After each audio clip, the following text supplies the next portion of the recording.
Well, good evening and welcome to Real Fellas Talk Sports. Well, Wednesday at 8 o'clock, you know me. It's my favorite time of the week.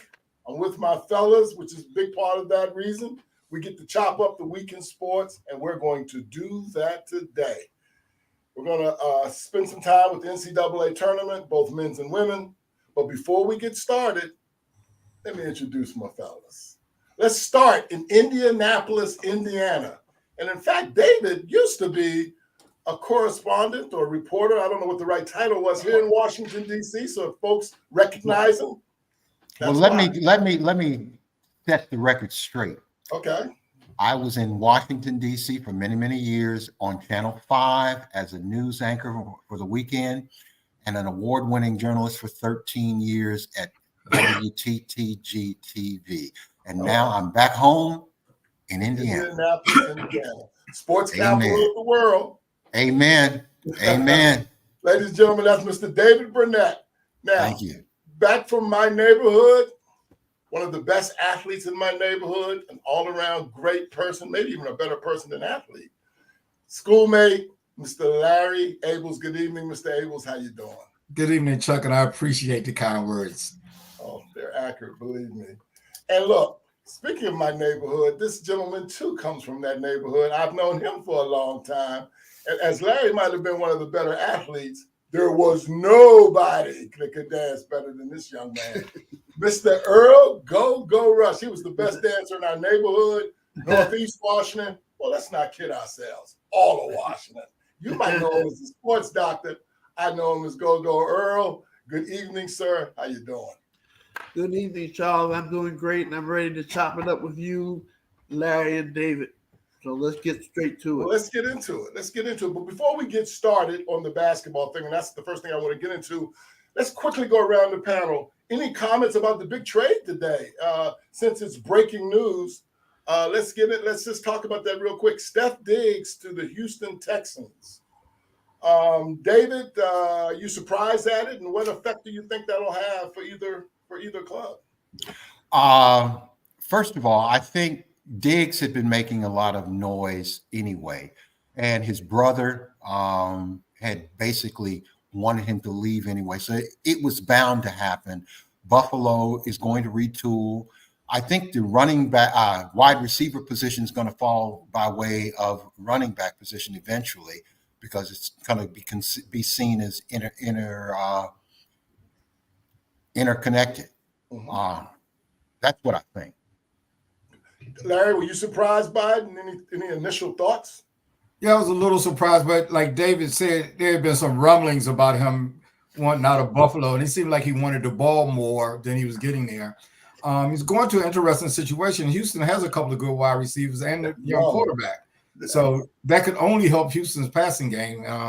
And I have confidence in Houston's coach now, so I think they'll make good use of him down there. I agree with you, man. Well, they're making moves down in Houston. Hey, Go, any thoughts, any reaction to that breaking news? No, one of my boys had already told me that was going down, so I'm not surprised to answer your question, man. Right. That's great for Houston. Great for Stroud. Great for everybody, because it seemed like Stephon did not want to be there, and it didn't seem like Buffalo really cared when he was there, so it looked like it was a win-win situation for everyone. Well, real quickly, let me just add to that. Sometimes you got to get rid of a malcontent, because when you get rid of somebody, sometimes that's a plus instead of a minus, and I think that's what Buffalo is thinking. Yeah. I hear you on that, but they may be thinking wrong. I mean, he cries a lot. He messed up in the crucial in the last game, but there are not a lot of receivers in there like Stephon Diggs. But I hear what you're saying, David. Exactly. Mm-hmm. If you got a problem on your team, you gotta get rid of it. You don't need no problems. No problems at all. It depends on how much of a problem he is. People are very tolerant of people that are productive. No kidding. Right. Well, he didn't get a chance to be productive because Wichita would never throw him the ball that much. So he wants to go somewhere where he can be utilized. That's all. Right. If he will be utilized, hey, Gregory, you never know. Hey, Greg. Hey, CJ. Thanks for joining us this evening. Appreciate that. Right. Shout out, guys. Thanks for doing it. Yeah. Well, look, let's get into the tournament. Let's do it. Let's do it right now. Let's start with the NCAA tournament, which I think has been great so far. And we're going to start with the ladies' side of the bracket. I think we all tuned in on Monday night. I'll cut right to that game when LSU played Iowa in what was a very big, hyped sporting event. And quite frankly, I thought it lived up to it. I want to go around the panel, get your initial thoughts about that game, and then we're going to break that game down a little bit and talk in some details about it. David, what was your initial thoughts about that game? It was really, I got to tell you, I was on pins and needles watching that game, at least in the first half. It was exciting. The first half ended 45-45. And Caitlin Clark amazes all the time. I think one thing real quickly about Caitlin Clark, one of the reasons I think all of us are kind of stuck on her is she does things that other female players have not done. Who's shooting from the logo and hitting? That's Steph Curry type stuff. And I think that has drawn and captivated an audience all around the country. Good points, David. Larry, what was your initial takeaway? Well, you're going to hear me say this about every game we talk about. Game lived up to the hype. You know, it was a very competitive game. Stars showed up and did well. I love you know me. I love close games. So my hat goes off to all of the participants in that game. You know, and Iowa and Caitlin Clark certainly did their thing. Yeah, I agree. Hey, Go, what were your thoughts at the end of that? That thing exhausted me, by the way. At like David said, at halftime when it was 44-44, I was like, man, what a ball game. Go, what were your thoughts about the game? I thought it was a great game. I thought the young lady, Caitlin Clark, was fabulous. Hindsight, it's always 2020, but I think they should have had someone at least her size checking her. I think the little girl they had on her, that was a mistake by the coach. I mean, I guess it's easy to say now, but in general, you don't have no person 6 inches shorter than someone that can shoot over them. But I thought it was a great game. That's all. Hey, stay right there, Earl. Stay right there. So you're right. I agree with you. Flau'jae and Angel Morrow, both of them are 6-foot guards. I agree with you. I was surprised they didn't make an adjustment, even if they started out with Van Lin or Haley on her. I thought they were going to make an adjustment. Were you surprised that she did not make an adjustment? I wasn't surprised because I mean, for that day anyway, it was nothing anyone could do. It didn't matter. What could you do? Go ahead, Larry. I don't want to. I've got something to add to that, but I'd love to. Earl, the last thing Earl said, I've been hearing a lot of conjecture about they should have done this, they should have done that. They put other people on her too, and she was still scoring and she was shooting deep. What you have to do with her is kind of like what I heard Oscar Robertson said you had to do about Steph Curry. Guard them in the backcourt before they even get the ball and try to keep the ball away from them. My head goes off the clock. He had a great game. I agree. I mean, Caitlin Clark gets by everybody. Her whole career, she knows how to get to the basket. She knows how to distribute. She knows how to shoot. I mean, I don't care who would have been guarding her. If Angel Reese had been guarding her, she'd have torched Angel Reese. That's what would have happened because she's just different than today's female players. She has moves. She knows how to get to the hole. She knows how to shoot long-range shots. It wouldn't matter. What's up, Terry Reed? And thanks for joining us. Those were some great comments. Look, I think not really. I want to know how he thought that she could have been D'd up. How did he think she could have been D'd up? How did he think that? He'll comment on that. I didn't read that whole thing. So here's the thing. So we've watched Steph Curry play, right? And his impact, he's been different than most other NBA players because of range and his ball handling and his moxie. Have you seen anyone, boy or girl, as close to Steph Curry as she is? And just, what are your thoughts? Yeah. The girl who was shooting against Steph in the contest, yes. Yeah, absolutely. Sabrina, yeah. because she beat every guy in there, but Steph Curry in the 3-point contest. But does she do it could she do it like Caitlin has done in a real game scenario? Yeah, she just hasn't got the publicity. That's really why she was in that 3-point contest, because she has range.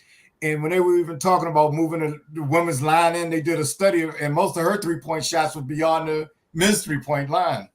But let me just say this. I mean, I didn't mean to cut you off, Larry, but let me just say this.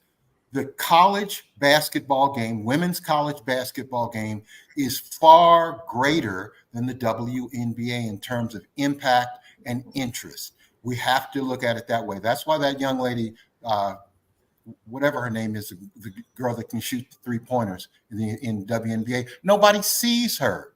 They don't see her play, but they're going to start seeing now. There are at least 12 coaches in women's college basketball who are making more than $1 million. Who makes more than $1 million as a coach in the WNBA? Only one. Maybe the lady. So it's a different game, and so the attention is on Caitlin and those who play college basketball. Well, give me your thoughts about is she a stronger shooter or passer? Compare and contrast those two things, because I think her passing ability, quite frankly, is as good as her shooting. Those full court passes, the drop offs. I think we will disagree on this one. I mean, I don't think you can say that her passing is better than her shooting. I mean, this girl can just shoot. That's her strength. I mean, she can pass and all that. She can hit the old person. That's not her strength. This girl's strength is shooting. Period. See, the game the other night, she was on the whole game, because there's been some games when she hasn't really. I think a couple of games ago, she made one shot in the first half. When her jumper's on, she could freeze them up on defense. And anytime they double teamed her, whoever the double team came from, person knew to go to the rim, and she would freeze them up. And she was an excellent passer in that game. When her jumper's on like that, she was really hard to stop. She probably had her best all-around game against LSU. Made everything, shooting off balance shots, everything was going in. Yeah. David? What's your Any question? thoughts in contrasting her passing and her shooting? She's an outstanding passer. She knows how to distribute, and when season, she'll probably be a distributor. Remember, young Miss Boston, who was drafted by the Fever last season, is also a centerpiece and was the College Player of the Year in before. So. She's going to distribute the ball when she plays for the Fever, because she can, and she has the ability to shoot from long range. She's going to be quite entertaining. I'm looking forward to going to those Fever games. Okay, so I want to make another, and I'll get off of Caitlin in a second, but I just want to get you guys' thought, because for me, it's just a phenomena for somebody to live up to the hype. So go. When's the last time, or what other sporting event, or what other, it might be a basketball game, it might be another sport, has something lived up to the hype, in your opinion, like this game lived up to the hype? Do you have an example of that?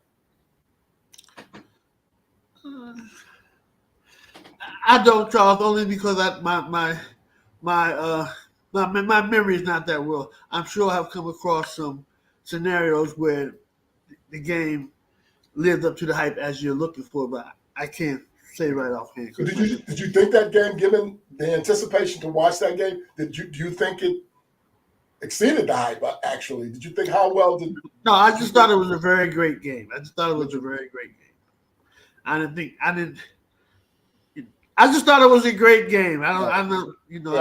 exceptional or anything like that. Overdoing it.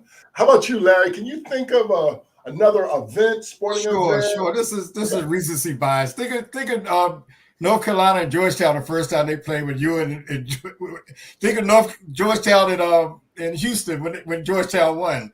Think of Butler, and who did Butler when they missed the last second shot? Duke. Yeah. I mean, there's been a lot Gordon of great Hayward. games. I mean, this is a great game, and some of these other tournament games have been great. In the tournament, but this did live up to the hype. But it's been certainly hundreds of other games that way, not thousands. That's David, any thoughts on that? Yes, I do. I have one that's not basketball, Okay. Absolutely lived up to the hype. And I was Deion there. Sanders I lived was up. there on my birthday in 1987 at Caesar's Palace. Sugar Ray Leonard against Marvin Hagler. I was in the stands for that. That lived up to the hype. It's got to be the number one argument that I get into with my friends and whatnot over the years. Who won that fight? Sugar Ray won the fight, but a lot of people think the other way. So that lived up to the hype. Sugar Ray and Hearns. Sugar Ray and Hearns. Or Hearns and Hagler. Yeah. Hearns and Hearns and Hagler. It was 3 rounds. It's 3 rounds. It was a heck of a It was a fight. great. It's one of the greatest 3 rounds that there's ever been. Oh, there's a new voice. Hello, Miss Lori. Glad you could join us. Yeah, Lori Tompkins, how are you? That's Another St. Anthony person. Yeah, she's a St. Anthony's friends. Went to school with her. She even went to Indiana with me as well. She married a good friend of mine from Indiana. So it's good to have Miss Lori join us. Appreciate that, Lori. And you're right, the Thriller in Manila. I was thinking about Ali Frazier 1, or when Tiger was 21 years old and won the Masters by 12 strokes. And I know you guys will get mad at me, but I'll say it. Game 7, 2016, when LeBron and the Cavs played Golden State. I thought that was one hell of a game too that exceeded the hype. Okay, And, absolutely. Yeah, it's been lots. It's been lots of them, but you know, That's why we love sports. Right, that's exactly why we love sports. All right. You mentioned the other games, Larry, and I'm going to get back to Caitlin in a second, but you mentioned the other games. So the next game that followed that was UConn and USC. Juju Watkins and Paige Bucher. I'll start with you. What was your initial reaction, and were you surprised that UConn won that game? I didn't know who was going to win, but that game was just as good as LSU's game to me. I thought that was a very entertaining game. The Stars showed up. Was Bucher for Connecticut got 28, Juju got 29. Stars showed up. It was very competitive. Loved it. And I'm looking forward to UConn and Iowa playing. I just love to hear you gentlemen, and because we're all about the same age, to talk about the ladies' game in the tournament with the smile on your face that you guys have had tonight. I mean, good competition. It's good competition. It's been really good. How about you, David? Did you stay up late to watch the second game that night? I watched part of the second game. The hype of the first game really kind of wore me down. I'm getting old now. Me too. I'm not as old as you guys. I'm the youngest guy on this panel. I just wanted to make sure y'all know that. Youngest by about a couple of months, but I'll claim the youngest. But Paige Bueckers is tremendous, and that matchup with her and Caitlin Clark is going to be unbelievable, because Paige Bueckers, before she got hurt, was Caitlin Clark before Caitlin Clark. And, something got to be said about that. So, and also Connecticut's advantages, they have the greatest women's basketball coach of all time, Gino Auriemma. I don't think anybody can argue that. He's just tremendous. He knows how to motivate. They're always in the Final Four. They're always in the championship hunt. Iowa's got their work cut out for them. And Caitlin Clark has her work cut out for them, because I know Gino Auriemma will have something for her. 6 players. Well, they don't have much of a bench. They don't have much of a bench, but it doesn't matter. Gino Auriemma knows how to get the best out of his players. Yeah. Hey, Go, and you might be one of the first persons that have introduced me to Juju. Did you stick around and watch the USC UConn game, and what's your thoughts on that? I did. I thought it was a great game. I'm very as I told Larry, I'm very disappointed in Juju Clark. Larry says she scores 29, several rebounds, several assists. What do you expect her to do? I expected her to do what she could do and what she was doing, to just take over the game. She was trying to be teammate, be fair to everybody. She needed to take the girl in the crucial. Like, nobody can check this girl. Just take the girl to the hole. Juju panicked. Then Larry says, well, maybe it's because her experience. Maybe it was experience that she didn't have experience enough to realize she's supposed to do what she's supposed to do. But I was disappointed at the end of that game, because I really think Juju is an awesome player, and I know the girls couldn't check her. They weren't playing on zone. There's no reason why she couldn't just continue to take the girl that she was taking. So I was disappointed, but I thought it was a great game. Yeah. So I need to speak on that because I pointed out to Earl that she shot 25 times. And she actually had a poor shooting night. She was something like 9 for 25. So that was kind of bad. But I don't think it was for lack of pulling the trigger. I thought she tried. But, sports doctor, I had to call in and bow down to him later. So when we get to the men's section, I'll tell you why I had to give him his just dues. Well, there's several ladies who said they're going to go pro next year. And we hope that these ladies do impact the WNBA. But let's answer Lori's question.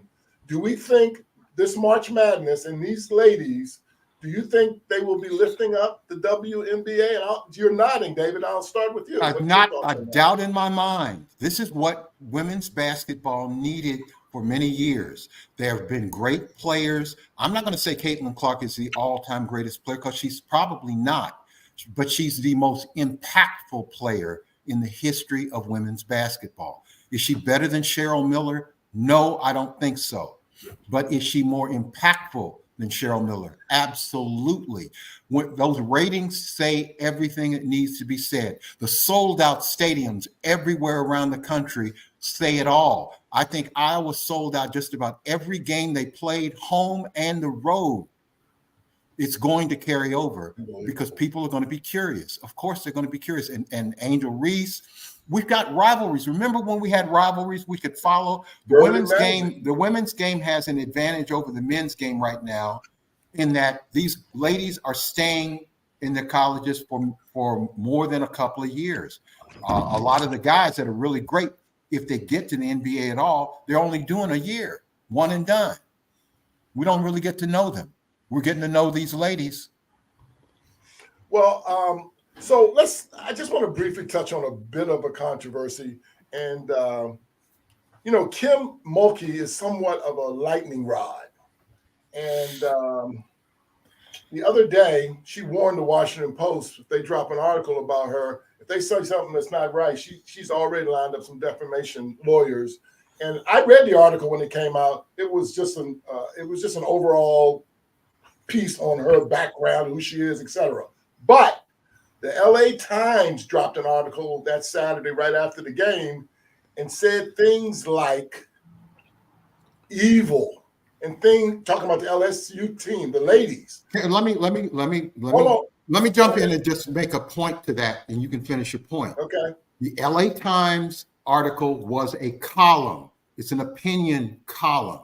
What was done in the Washington Post was straight journalism. There is a difference. Okay. Most people don't make the distinction between opinion pieces and straight news pieces. So I just wanted to make sure we were aware of that. Good point. So anyway, in that column, they said some things that weren't in my opinion weren't cool on any level.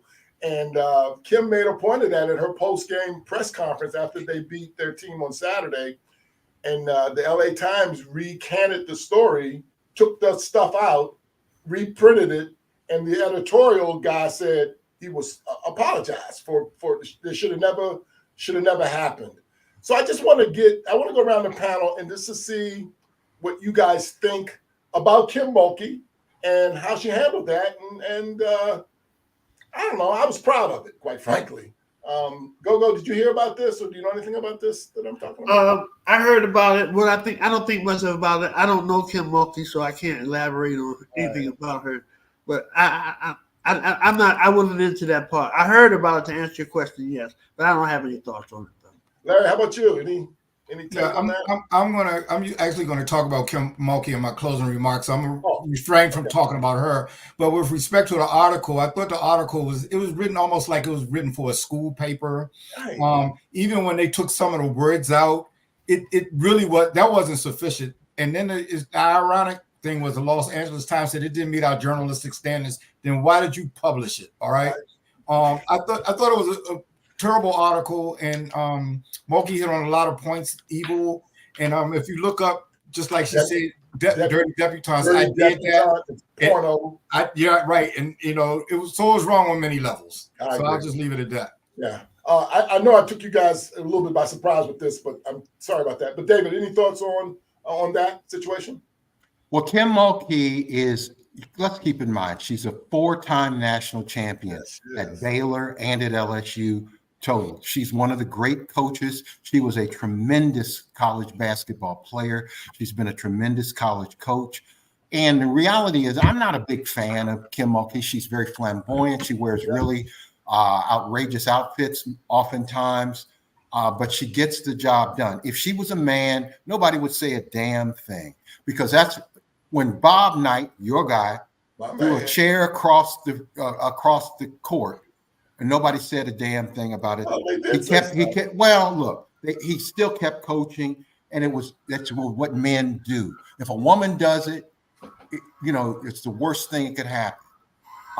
We're just in an age now. We got famous women coaches. We got famous women players. Let them play, let them compete, just like the men do. And let's judge them by the same standards, because we're not. We're expecting women to be pristine and prissy and all of that. Look, when you're playing sports, you're playing to win. That's where I think. Well said. All right, we'll move. Well, I'm going to hit on two other things, and we're going to move off of this. First thing, and again, you can give me a quick response. Do we think Caitlin Clark is the GOAT of women college basketball? And if not, do you have somebody in your mind who you think might, that you think might be your GOAT? I'll start with you, Gogo. No, I do not think she's the greatest of all times. There's Okay. several players that I think that she would be better. There's several more players that I could name that I don't think we have time on the show. She's great, but she's not in the GOAT Category. category. She If hasn't she even wins won a championship yet. I was going to say, if she wins a championship Sunday, or she's got to win Friday. I agree with everything Rebecca Lobo said. You got to win several championships if you want to be considered Be a the GOAT. GOAT. Okay, cool. Larry? No, I mean she's the hottest player right now. I like it's a lot of players I like. I just throw Adrian Wilson out there. There's a place with for Vegas. Right. There's won it on multiple levels. Right. She's the hottest person. She's getting a lot of publicity at the right time. She's playing her best her senior year. So things are going good for her. Larry, you're underestimating what she did last year too, Larry. She's playing her best. She's the all-time leading scorer. I know, but she's playing her best this year, which she should be. No. Yes. Do you think she's the GOAT, Charles? Do you think she's the GOAT? No, I don't think she's the GOAT. But Chuck, Okay. I think she got better. I think when I say she's playing her best this year, she's playing her best at the right time. All right. And it's very good for women's basketball. And I'm hoping, and it's really going to boil down if they get a TV contract. I mean, I'm rooting for the WNBA to do that because I think they have a lot of good players I'm just talking about the college level. who haven't got this type of publicity. Right. But she's playing her very best this year. I see her getting better and better. Okay. David? Is she the GOAT? There's so many great women's players, but she is the most, as I said earlier, she's the most impactful women's player of all time. We cannot debate that because the numbers speak for themselves. But is she the best player on the court? Well, she's the best shooter from the logo. She's one of the best distributors. But is she the best? Is she better than Cheryl Miller?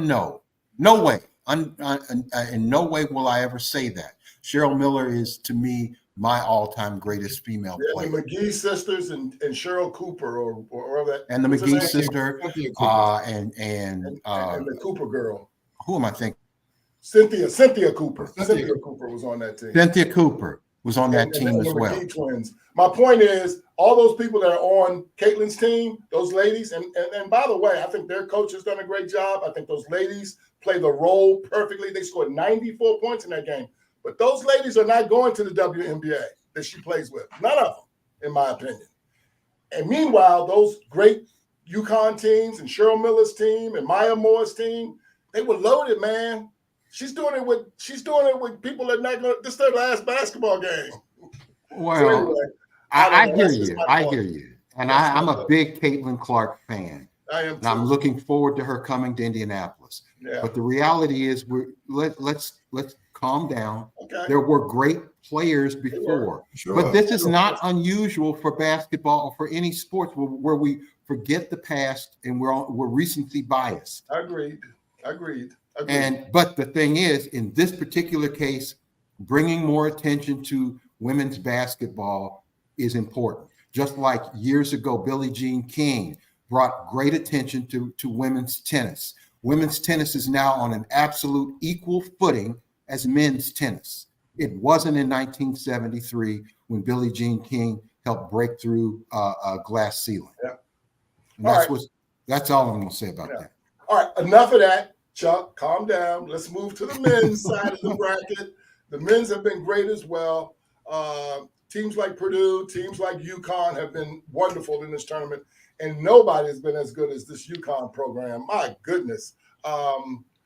They have won each game by an average of 30 points or more. And I don't know if I saw this coming. Earl, what's your initial reaction or thoughts about the men's tournament so far? It's okay. I'm not really excited by it. I don't think there's a lot of talent in the NCAA this year. But I told you 6 weeks ago that Connecticut was going to win it all. So I'm not surprised about that. They've been awesome. I think it's pretty good. I think it's to my point, which I'm trying to say about the talent. I didn't think anybody would be talking about the gentleman from North Carolina State at this time of the tournament of the year. And there's nobody hotter in the tournament than this gentleman. And he's a pretty good ball player.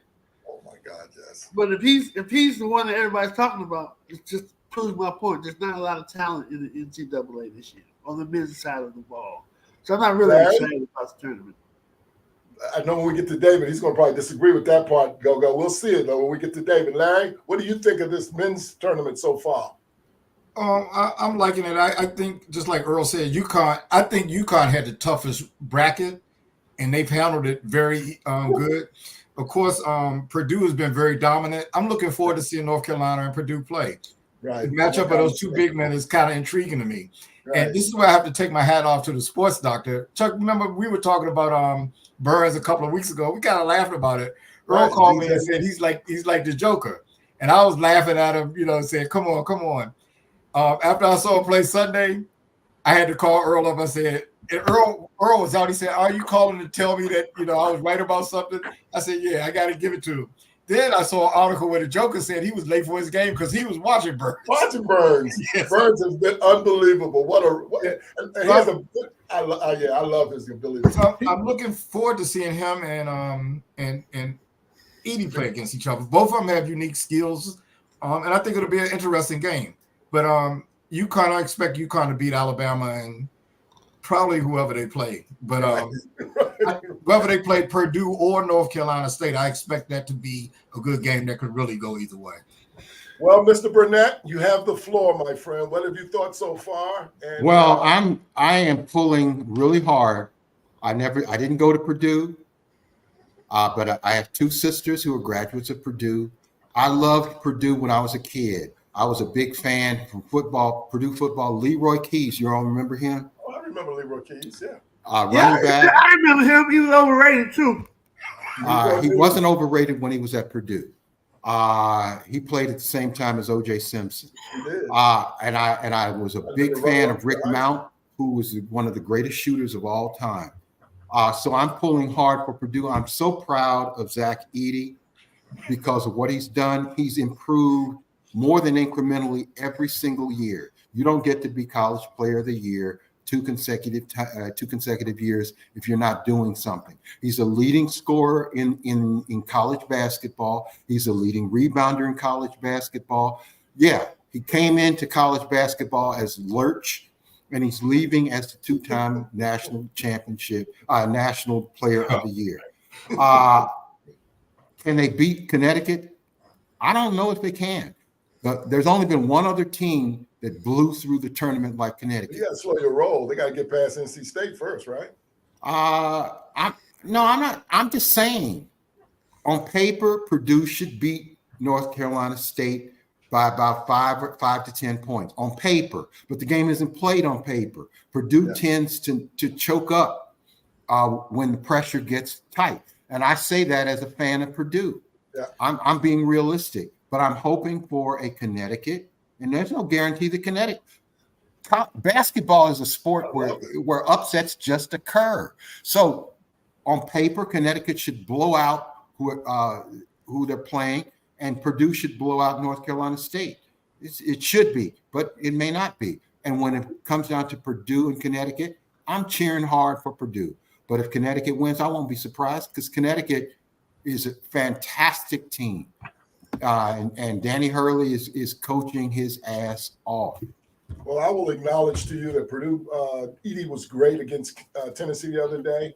He had 40 points, and they couldn't stop him, and they didn't get small down the stretch. And that was a heck of a basketball game, quite frankly, Tennessee versus Purdue. So. But so that I hope you asked the question because you prepared us for it. What other team did what Connecticut is doing now? Yeah, in fact, it was my next question. I was going to talk about how dominant Connecticut has been so far. Can you guys remember any college? I can tell you right now. You're wearing it. You're wearing it. 1981, the Indiana University Hoosiers demolished everybody in the tournament that they played in 1981, and they won going away with Landon Turner and Isaiah Thomas. Wow. The year that Georgetown lost to North Carolina, up to this point, they really demolished their whole Western. They were great. They were in the Western Regional, and John Thompson was upset about it. They had a tough game against Louisville in the Final Four, but up to this point, I think they were probably even crushing people by more than UConn. Well, it can't be more, because I don't think anyone's had a 30-point lead all four games. The least amount is 30 points. I mean, I recall those games being over like a halftime when they played up until they got to Louisville. Right. All right, to the Final Four. Yeah. Go. Can you think of any teams or that have been as dominant as UConn has been up to this point?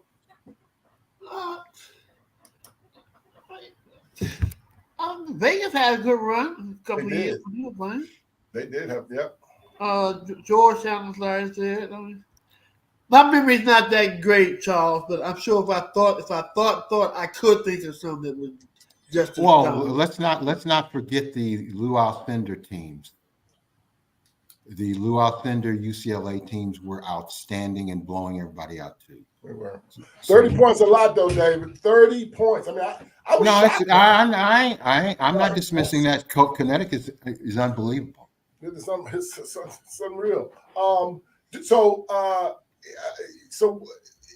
if we get to a final and it's UConn versus Purdue, and I know I'm getting ahead of myself, who do you like in that game, Go-Go?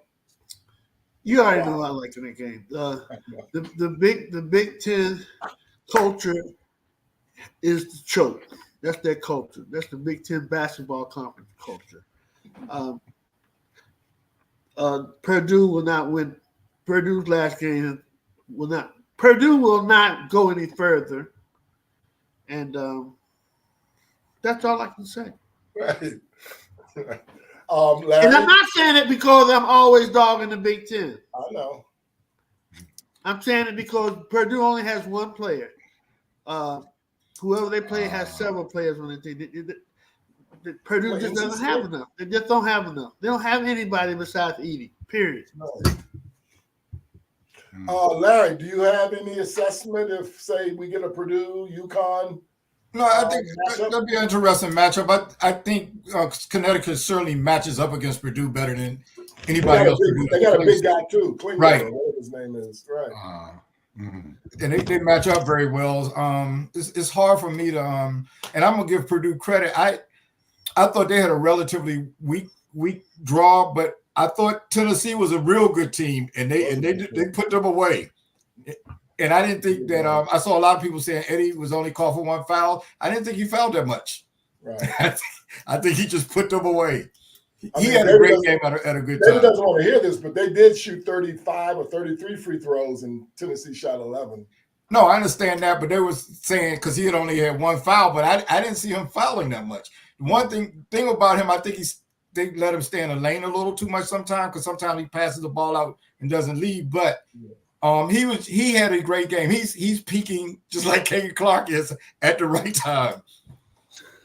Okay. Let me say this really wait about to this. chat with you, Larry, Let after me the say show. this about Zach Edey in defense, just like he defended himself on the media stand the other day. Yep. If Zach Edey ever decides to be a gorilla, and I'm not going to be stopped, and play like Shaq played, he won't be stopped.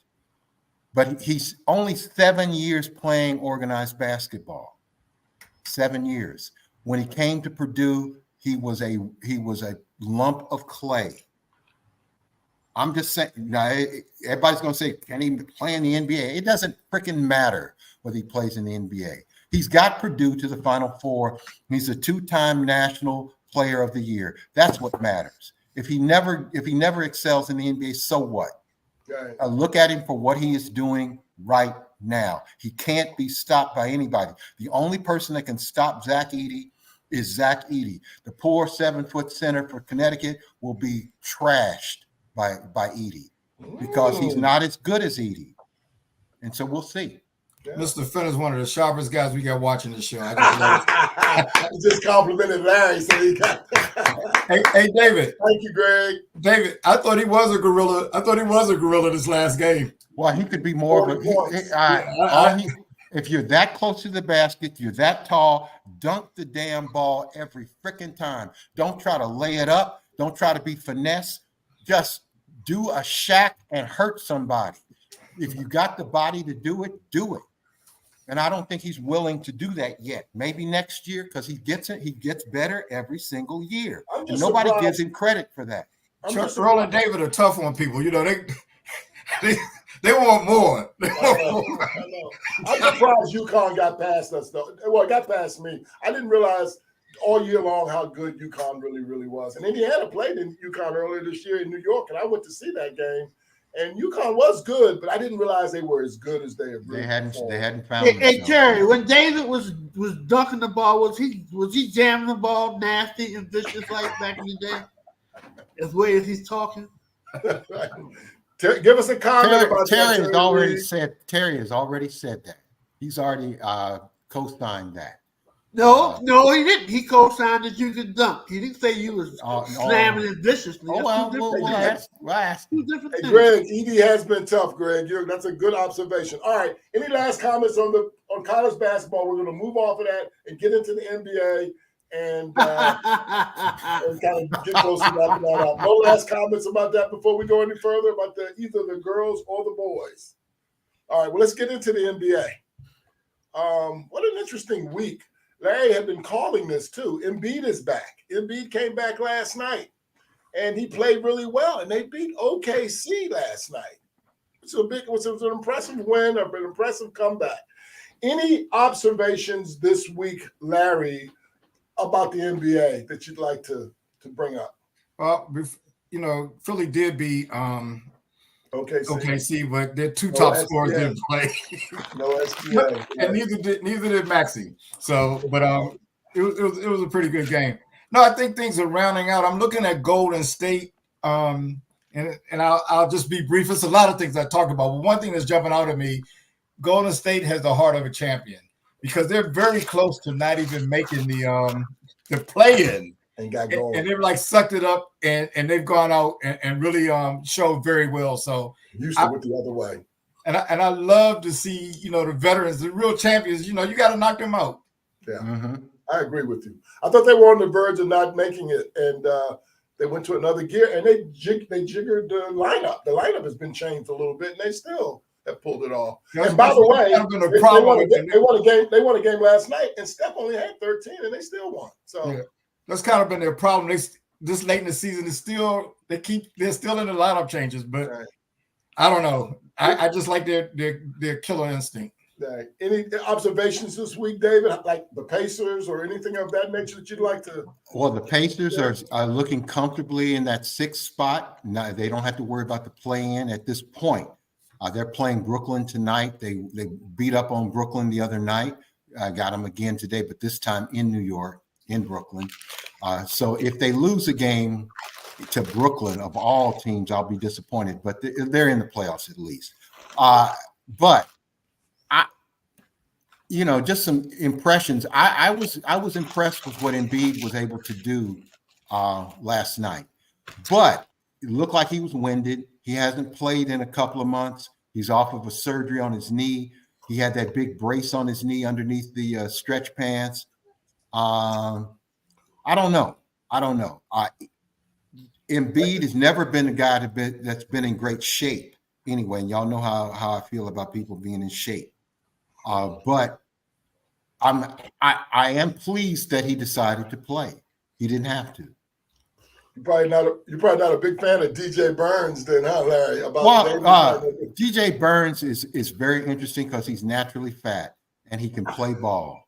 Right, he really can. Hey, Go. Anything? Any observations from your perspective, like maybe the Bucks losing to the Wizards last night, that caught your attention this week? No, not really. I mean, who can get up with somebody playing the Wizards? Come on, nobody cares anything about them. You don't have any kind of no emotions involved with them. So it's been about 40-some times other teams have been able to get up against them. Right. Yeah. Doc Rivers. I don't know how that experiment is going. And speaking of that, and you were talking about the veterans, the Lakers are playing the Wizards tonight, I think, in Washington. So it'll be interesting. That falls under the who cares category, Charles. It's a back-to-back situation. Do you guys who wins the West? The West is so close between Denver, Minnesota, and OKC. Denver. When this is all done, and we got less than about 2 weeks to go, who wins the West? I want to get you guys on record. Who wins the West, Go? Are you asking before you're just trying to waste some time, or are you serious? Is that a serious question? I'm serious. I'm very serious. Denver wins the West. Okay. Go says Denver. Larry? Well, just to be contrary, which means I don't necessarily believe this, but I'm going to say Minnesota. And David, who do you think is going to win this? Denver. They have the Joker. They have the MVP. Anything interesting about the East you all want to discuss outside of the Bucks losing to the Wizards? The Bucks are in second place. The East is so confusing to me. I ain't gonna lie. I think Boston's going to come out the East. Anybody going to threaten them? Anybody going to threaten them? Because even the Knicks are losing a little bit because they don't have their guys and they're not playing well right now. Even if the Knicks had their guys, they're not doing anything. I don't know why you keep talking about them, man. Yeah, I they're think not going nowhere. they will give them a battle, but I'd be shocked if the Knicks could go more than 6 games. It might not even go that far. Milwaukee can certainly give them a run for their money.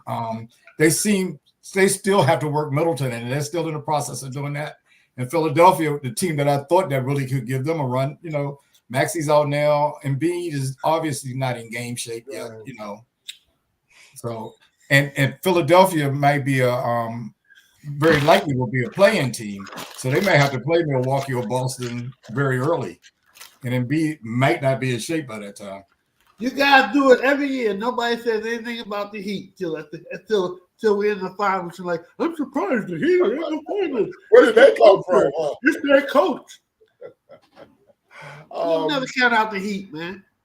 And nobody said nothing about the Heat. Don't count the Heat out. I don't know. They don't seem as threatening this year as they have in the past. But you're right. They never had a team that threatened anybody. All right. Well, let's get close to wrapping. Let me David, weigh in. I'm sorry, David. Boston. Right now, the East, as much as I'm cheering for my Pacers, who are going to do at least decently well this year in the playoffs, I think Boston is the team. Milwaukee is shaky. They don't have the best coach in the world, and the players are not performing at the way they should. Last night being a good example. So the East is Boston's to lose. Interesting. Since we have a second, One observation from that game the other night, Larry, between Philadelphia and OKC. Last And night. everybody's been talking to me about, SGA, and I know he didn't play. But I looked at that lineup, and they gave Phil, that was a good game all the way to the end. I look at the OKC lineup, and they got 50 some odd games they've won this year. I don't know how I don't know how they do it. I don't know why OKC is so good. I really don't.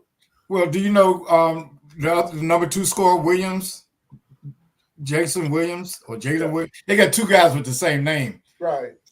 That he's not getting attention. And he's a little more flamboyant than SGA. Yeah. He's a real undercover type of guy, but he's putting in 30 every night. The other guy's getting about 20-something every night too. And neither one of them played, and they still had a decent team with Holgram.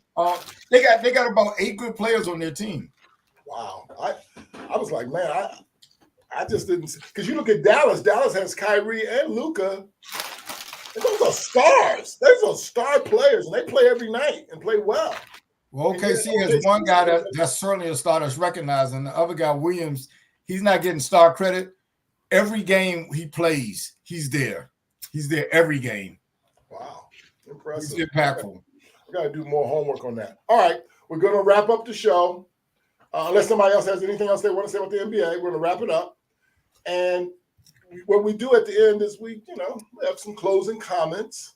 And so I'll start with you, David. Do you have any closing comments? I do. Right here in Indianapolis tomorrow night, the Indiana State Sycamores take on Seton Hall at the historic Hinkle Fieldhouse. And Indiana State should have been in the NCAA tournament. They were snubbed, but they were a really good team, and they would have beaten at least half of the teams in the tournament, at least, because they're a really, really, really good team. And they got the big guy, Robbie Avila. He's an incredible player. He's funny looking, but he's a sweet player, and his parents out watching him play. I'm cheering for Indiana State. I got a lot of family members that connected to Indiana State and friends connected to Indiana State. So I want them to win tomorrow night. I'm rooting for them as well. We have you guys may have not known this, but we took a kid into our home for 6 or 7 years. We call him our third child, actually. His name is DeMonte Okajanaka, and he played at Indiana State. He went to Blake High School. He played 2 years at Indiana State. So we're rooting for Indiana State as well. Amen. Larry, any closing comments? Yeah, a couple of weeks ago, after LSU game against South Carolina, I was real harsh on Kim Mulkey because her reaction at the post-game interview where she said essentially she wished Cardozo had hit Angel Reese. I thought that was unprofessional, and I don't think an administrator of school should be inviting somebody to fight her player. But I read the Washington Post article, and it reminded me that human beings are complex people. So, reading that article in the Washington Post and her reaction to it without reading it again, I thought she might have been wrong about that. But the way that she handled the Los Angeles Times column, she showed the exact type of professionalism that I would come to expect from her. So I'm going to take my hat off to her. And one other thing she did, she scheduled a game in Angel Reese's hometown against Coppin State, which gave Coppin State a chance to cash in on some money at their school that they otherwise wouldn't have been able to cash in on. So human beings are complex people. She was wrong with what she did, but she's right about a lot of other things. Larry, I think that was well said. And I heard her comments after the post, after this game against Iowa. She was so complimentary of Caitlin. I think she whispered into Caitlin's ear. People were wondering, what did you say to her? She said, I told her I was glad you're moving on to the WNBA, girl. So I agree with you, Larry. I like the way she's handled herself as well. So you're right. Go. Any closing comments? No, Joe. Okay. I don't really have a closing comment as well, although I am, as you can tell, based on how today went, I'm really looking forward to Friday night's game with Iowa and Saturday's boys game. And then if it gets to Iowa South Carolina girls game on Sunday. Man, that is must watch TV, and Amen. I will be zeroed in on that. Thanks everyone for joining us tonight. Sorry The about new that. faces, the new voices. Thank you, Lori. It's good to hear from you. Thanks, Greg, CJ, Terry. Thank the panel. We'll see you guys next week. You ready to roll out now, Chuck? Let me roll out now.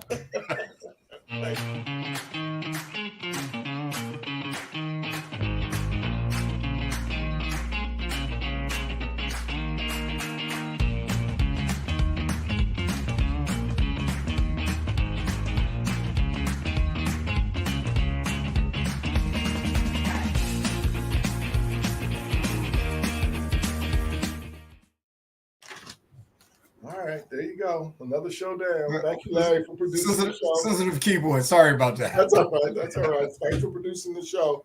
I Oh, we're wish I still would live.